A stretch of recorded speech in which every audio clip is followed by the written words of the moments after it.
Pernah nonton Green Street Hooligans? Di film itu, cowok-cowok berantem bukan murni karena cinta buta sama klubnya, tapi geng tersebut ngasih mereka rasa kekeluargaan. Coba bawa energi yang sama ke jalanan padat Jakarta, Bandung, atau Solo, dan lo bakal paham kenapa kultur ultras kita bisa seganas sekarang. Padahal liga profesional gaya Eropa baru kita cicipin tahun 1994. Akar ribut-ribut di tribun kita tuh jauh lebih tua dari liganya sendiri. Gara-garanya jelas bukan sekedar urusan taktik di lapangan atau wasit yang kadang goblok. Ada warisan sejarah kekerasan dari era rezim otoriter masa lalu sampai budaya impunitas yang udah kelewat lumrah di masyarakat kita. Jadi panci prestonya emang udah panas dari luar dan stadion kebetulan aja jadi tempat buat buang uap. Coba ingat-ingat lagi momen September 2018.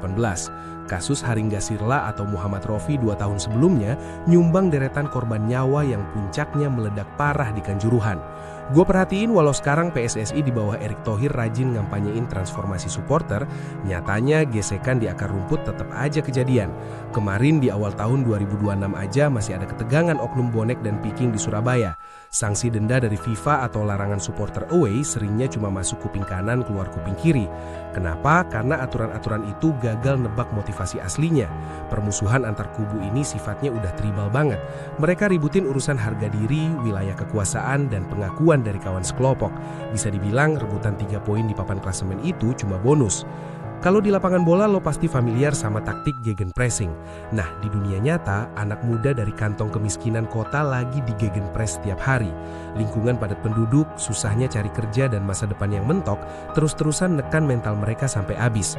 Di mata masyarakat luas, eksistensi mereka nyaris nggak kelihatan. Tapi pas ngelangkah masuk gerbang stadion, posisinya mutlak berbalik. Mereka dandan pakai gaya curvasut Italia atau casual ala Inggris dengan balutan jaket Stone Island demi ngebangun reputasi. Stadion sukses ngasih 3 hal mahal yang susah mereka dapat dari kehidupan sehari-hari. Rasa diterima, solidaritas kolektif, dan hierarki sosial tempat mereka bisa jadi komandan. Saking butuhnya sama panggung eksistensi ini, banyak dari mereka rela puasa jajan asalkan tiket harga gocap bisa ditebus.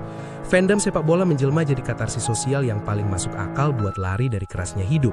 Ironisnya, saat supporter di akar rumput mati-matian cari pelarian, institusi di pucuknya malah sering asik sendiri. PSSI bertahun-tahun punya rapor merah soal kasus suap, mafia skor, sampai manuver titipan politik. Walaupun belakangan lagi kenceng berusaha bebenah, termasuk bawa pelatih berkelas macam John Hartman ke timnas, urusan supporter ini tetap kerasa kayak ngepel lantai yang kebanjiran padahal atap rumahnya masih bocor gede.